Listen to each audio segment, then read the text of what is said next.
हाँ जी दोस्तों, नमस्ते सबको। तो मैं हूँ आपका अपना भाई योगेंद्र राठौड़, लेके आ गया हूँ आप लोगों के लिए आज एक और काफ़ी इन्फॉर्मेटिव वीडियो। तो कोशिश करना वीडियो को आप लोग पूरा एंड तक ज़रूर देखें। और वीडियो के एंड में मैं आपको काफ़ी अच्छी एडवाइस और एक काफ़ी अच्छी न्यूज़ देने वाला हूँ जो आप लोगों के काफ़ी ज़्यादा काम आएगी। तो चलो बिना किसी देरी करते हुए अपनी वीडियो को शुरू करते हैं। तो दोस्तों, जैसा कि आप सब लोगों को पता है कि पिछले कुछ महीनों से यूके के अंदर है जो एनएचएस का रिक्रूटमेंट है वो स्टॉप हो गया है या फिर स्लो डाउन है। काफ़ी कम हॉस्पिटल्स है जो रिक्रूटमेंट कर रहे हैं। तो काफ़ी बच्चों को इसको लेके टेंशन है, काफ़ी बच्चों को समझ में नहीं आ रहा है कि वो क्या करें, क्या उनको वेट करना चाहिए या फिर उनको किसी दूसरे एग्ज़ाम की तैयारी करनी चाहिए। इसी बीच में मेरे पास लोगों के ये भी मैसेज आते हैं कि भैया क्या हम प्राइवेट हॉस्पिटल की तरफ जाएं या फिर हम एनएचएस का वेट करें। तो मेरे को लगा कि क्यों ना इसके ऊपर एक डिटेल में वीडियो बनाया जाए। जितना मुझे नॉलेज है, जितना मुझे एक्सपीरियंस है, उसके बेसिस पे ये आज की जो इन्फॉर्मेशन मैं आप सब लोगों तक देने वाला हूँ। तो दोस्तों, मैं कुछ पॉइंट से पहले आपके सामने रखूंगा, फिर लास्ट में आपको बताऊंगा कि किसको प्राइवेट ज्वाइन करना चाहिए, किसको एनएचएस ज्वाइन करना चाहिए और या किसको वेट करना चाहिए। वो सारी चीज़ें मैं वीडियो के लास्ट में बताऊंगा। तो सबसे पहला जो मेरा पॉइंट आता है वो आप सब लोगों का भी काफ़ी फेवरेट है और हम उसी चीज़ के लिए हम अपने घर को छोड़ के इतनी दूर आते हैं, तो वो होता है पैसा। तो मैं बात करूं कि यार किस में पैसा है वो सबसे अच्छा होता है या सैलरी किस में ज़्यादा है वो अच्छी मिलती है हमें। तो देखो, इंडिया में क्या होता है कि इंडिया में जो प्राइवेट हॉस्पिटल है उसमें पैसा कम होता है, सरकारी हॉस्पिटल में पैसा ज़्यादा होता है। लेकिन अगर मैं यूके की बात करूं तो एनएचएस के अंदर पैसा कम होता है, प्राइवेट में पैसा ज़्यादा मिलता है। उसी का एक एग्जाम्पल देता हूं मैं छोटा सा। अभी एक मेरी फ्रेंड है, रिसेंटली उसने हमारा हॉस्पिटल छोड़ के एक प्राइवेट हॉस्पिटल को उसने ज्वाइन किया है। तो हमारे हॉस्पिटल में उसकी जो ईयरली या एनुअल जो सैलरी उसको मिलती थी वो थी 28,000, मतलब 28 लाख रुपए इंडिया की मान लो। अब वो जिस प्राइवेट हॉस्पिटल में गई है वहां पे उसको 39,000 पाउंड मिलते हैं, मतलब 39 लाख इंडियन रुपीज मिलते हैं। तो देख लो आप कितना ज्यादा डिफरेंस हो गया प्राइवेट और एनएचएस के अंदर, है ना। वहीं हम इंडिया में बात करें तो इसका उल्टा है। फिर मैं अगर दूसरी चीज की बात करूं कि यार कौन से हॉस्पिटल ज्यादा है या किसका रेशो ज्यादा है, तो इंडिया में बात करें तो प्राइवेट हॉस्पिटल ज्यादा है कंपेयर टू सरकारी हॉस्पिटल, है ना। यहाँ की मैं बात करूं, सरकारी हॉस्पिटल जिसको हम एनएचएस हॉस्पिटल बोलते हैं वो काफी ज्यादा है, प्राइवेट हॉस्पिटल न के बराबर है। अगर आप गूगल पे भी जाओगे, आप इंटरनेट पे भी सर्च करोगे तो आपको पता चलेगा कि पूरे यूके के अंदर 80 to 85% तो एनएचएस के हॉस्पिटल हैं जो सरकारी होते हैं और केवल 10-15 या 20% हॉस्पिटल ऐसे हैं जो प्राइवेट होते हैं। उसका एक काफी बड़ा रीजन है। वो रीजन क्या है दोस्तों, यहाँ पे जो भी बंदा काम करता है जिसकी भी तनख्वाह 12 लाख ईयरली होती है या उससे ज्यादा है, उनको सबको कंपलसरी होता है कि उनको अपना इंश्योरेंस है वो पे करना होता है। तो वो इंश्योरेंस जब वो पे करते हैं तो उसको एनएचएस में उनका जो ट्रीटमेंट होता है वो फ्री ऑफ कॉस्ट होता है। इसीलिए यहाँ पे एनएचएस के हॉस्पिटल ज्यादा है।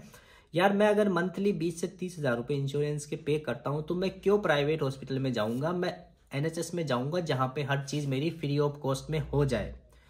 तो इसीलिए यहाँ पे एनएचएस के हॉस्पिटल ज्यादा है, प्राइवेट हॉस्पिटल कम है। प्राइवेट हॉस्पिटल में कौन से लोग जाते हैं, जो यहाँ के भैया मिलेनियर हो, बिलेनियर हो, जिनके पास में खूब पैसा हो, वो लोग उस एनएचएस की भीड़ में नहीं जाना चाहते या वो लोग वहां पे उस वेटिंग लिस्ट का हिस्सा नहीं बनना चाहते, वो अपना टाइम वेस्ट नहीं करना चाहते। इसीलिए वो लोग प्राइवेट में जाके पैसा देके और अपना इलाज टाइम पे करवा लेते हैं। इसीलिए वो प्राइवेट हॉस्पिटल केवल उन लोगों के लिए बने, अलावा सारे लोग एनएचएस में जाते हैं। तो एनएचएस में भैया इसीलिए यहाँ पे भीड़ है वो काफी ज्यादा है। अब अगर मेरा तीसरा पॉइंट आता है कि वर्कलोड कहाँ पे ज्यादा है, तो डेफिनेटली भैया एनएचएस में, सरकारी में ज्यादा ही होगा। आप इंडिया की बात कर लो कि सरकारी में क्या भीड़ होती है ना, राजस्थान के लोगों को पता होगा, जब वो एसएमएस जाते हैं उनको पता होगा ना कि किस तरह की वहां भीड़ होती है। तो हालांकि उस हद की तो नहीं होती है, लेकिन एक अच्छी खासी भीड़ यहाँ के एनएचएस हॉस्पिटल में भी आपको मिलती है। उसका रीजन दोस्तों ये है कि यार यहाँ पे अगर किसी को फीवर हो रहा है, किसी को कोल्ड हो रहा है, किसी को हेडेक हो रहा है, वोमिटिंग हो रही है, तो उनके पास में ऑप्शन नहीं है, वो बस तुरंत हॉस्पिटल आ जाते हैं। क्योंकि यहाँ पे आप बाहर जाके ये दवाइयाँ ले नहीं सकते हो किसी मेडिकल से, तो आपको हॉस्पिटल आना पड़ेगा। और उनको पता है हॉस्पिटल क्यों ना आए, फ्री ऑफ कॉस्ट सब कुछ मिल जाता है। तो इसीलिए वहां पे एनएचएस में वर्कलोड है काफी ज्यादा है। प्राइवेट मैंने आपको बताया केवल वही लोग जाते हैं जिनके पास में मोटा पैसा होता है, उनको पता है कि पैसे दिए अपना इलाज कराए, अपने घर पे आगे। ये हो गया भैया वर्कलोड का डिफरेंस। अगली चीज की मैं बात करूं कि भैया नर्स पेशेंट रेशियो है वो कहाँ पे कितना होता है। तो एनएचएस की बात करूं, जहां मैंने काम किया, जहां मैंने देखा है, minimum 6 patient, maximum 10 to 12 patient भी एक नर्स के पास में होते हैं। यह है एनएचएस की हालत।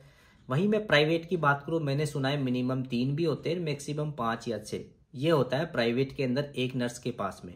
ये हो गया नर्स पेशेंट का रेशो। तो फिर मैं अगली चीज की बात करूं कि भैया वर्किंग आवर्स कितने होते हैं। तो एनएचएस की बात करूं, आप सब लोगों को भली भांति पता है कि वीक के अंदर आपको 37.5 घंटे काम करने होते हैं। वहीं मैं प्राइवेट की बात करूं तो प्राइवेट में भी सेम ही होता है, 37.5 घंटे आपको प्राइवेट में करने होते हैं। शिफ्ट का जो पैटर्न है सेम सा ही होता है, 12 घंटे की शिफ्ट होती है। डिपेंड करता है वो ward to ward, area to area, कहीं पे 8 घंटे की, कहीं 9 घंटे की। तो प्राइवेट प्लस एनएचएस दोनों में ये चीज तो ऑलमोस्ट सेम सी होती है। फिर मैं अगली चीज की बात करूं कि भैया एनुअल लीव हमें कहाँ पे ज्यादा मिलती है। तो देखो, जैसे एनएचएस की बात करूं तो हमें रफली 7 वीक्स की एनुअल लीव मिलती है। वहीं अगर मैं प्राइवेट की बात करूं तो प्राइवेट में भी ऑलमोस्ट इतनी मिल जाती है, आप 1 वीक कम मान लो, इससे ज्यादा कम नहीं होती है। और यहाँ घंटों में होता है ना, तो एनएचएस में हमें 270 घंटे मिलते हैं एक साल के अंदर।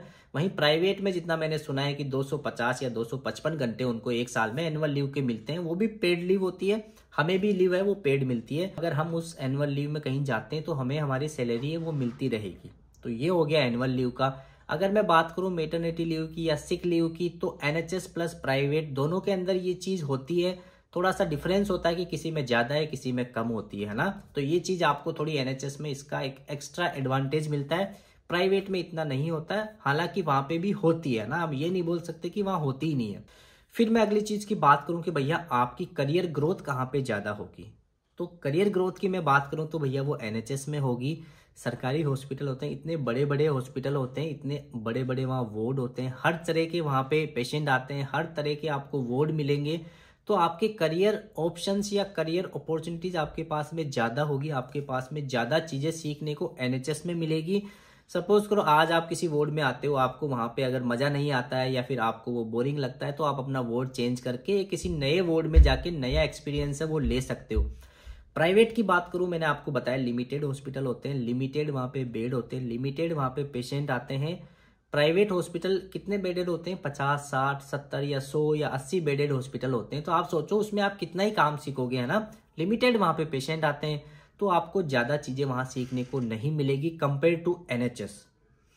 फिर मेरा अगला पॉइंट आता है कि भैया एजुकेशनल पॉइंट ऑफ व्यू से, या फिर अगर हमें कुछ और हमारी स्किल्स लेनी हो या कुछ कोर्स करने हो, करियर प्रोग्रेशन हो, वो कहाँ पे है, तो वो भैया एनएचएस के अंदर है। एनएचएस में सबसे बड़ा एडवांटेज यही होता है कि अगर आपको कुछ अलग से कोई अपनी पढ़ाई में कुछ, अगर आपको एडवांस लेवल की कुछ स्टडी करनी है, कुछ कोर्स करना है या फिर कुछ ट्रेनिंग करनी है, तो आपका एनएचएस, आपका ट्रस्ट आपकी हेल्प करता है।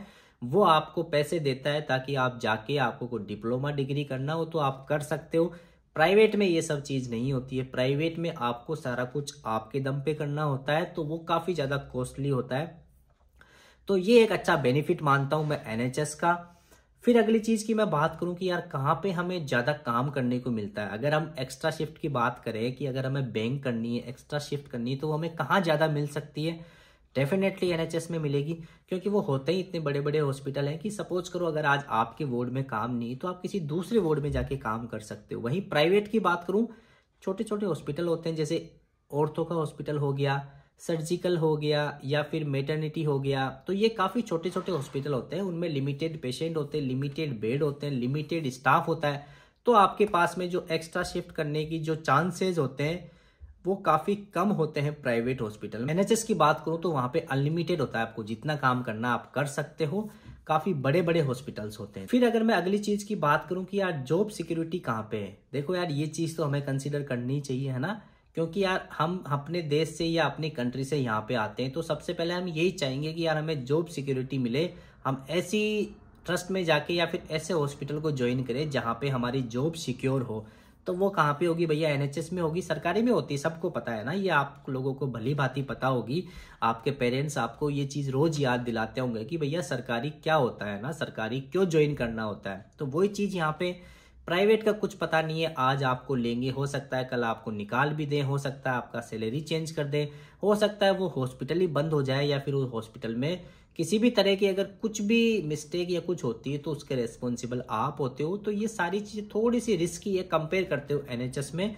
एनएचएस में ये चीजें आपको काफी अच्छे से और काफी एक तरीके से मिलेगी वहां पे।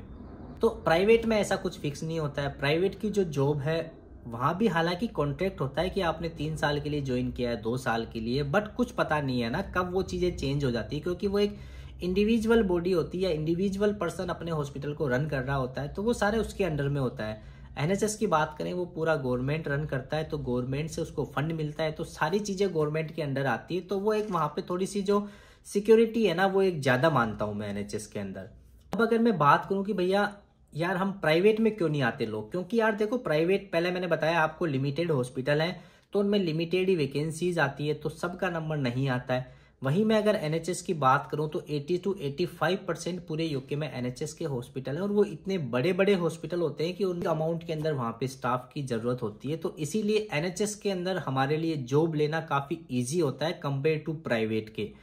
अब अगर मैं बात करूं कि यार किन लोगों को प्राइवेट में जाना चाहिए, किन लोगों को एनएचएस ज्वाइन करना चाहिए, तो देखो सबसे पहली जो प्रायोरिटी होती है वह एनएचएस ही होता है। ये सारे रीजंस मैंने आपको बता ही दिए, आपके समझ में आ गया होगा। अब मैं बात करता हूं उन बच्चों की जिन लोगों ने सीबीटी या ओईटी एग्जाम पास कर लिया है, उनको 1 या 1.5 साल होने वाला है, उनका ओईटी सीबीटी अगले 6 महीने में या 8 महीने में एक्सपायर होने वाला है, लेकिन उनके पास में अभी जॉब नहीं है एनएचएस की। तो अगर उन लोगों को कहीं प्राइवेट से जॉब ऑफर आता है तो उनको ज्वाइन कर लेना चाहिए, रेदर देन कि वो अपना ओईटी एक्सपायर करें। ओईटी अगर एक्सपायर हो जाता है तो दोबारा ओईटी एग्जाम देना इतना इजी नहीं होता है, सारी मेहनत आपको दोबारा से करनी होती है। तो मैं उन लोगों को तो मैं यही बोलूंगा, अगर आपके पास में कोई ऐसा कोई ऑफर लेटर आता है, ऐसा कोई ऑप्शन है प्राइवेट का, तो आप बिल्कुल ज्वाइन करें। फिर 1-2 साल बाद में आपको लगता है तो आप चेंज करके एनएचएस में जा सकते हैं।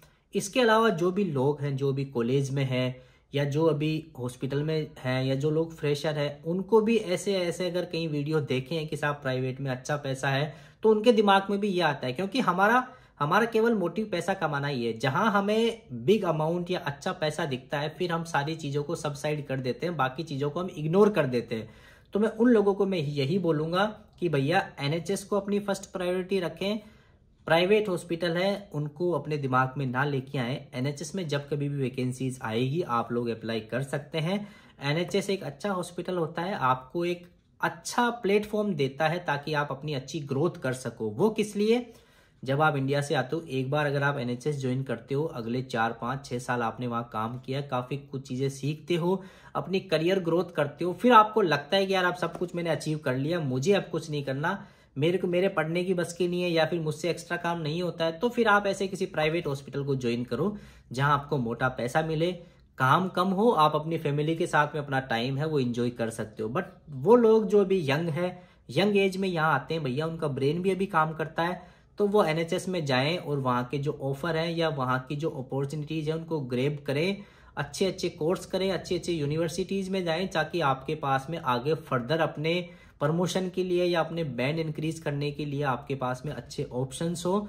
जब आप ये सारी चीजें कर लो, जब आपके पास हर तरह की स्किल्स हो, फिर आप चाहो तो आप प्राइवेट में चले जाओ, आप चाहो तो एजेंसी ज्वाइन कर लो, लेकिन सबसे बढ़िया प्लेटफॉर्म है वो एनएचएस है, जो आपको काफी कुछ सिखाता है और काफी कुछ चीजें आपको फ्री ऑफ कॉस्ट में प्रोवाइड करता है, जो आपको प्राइवेट में नहीं मिलेगी।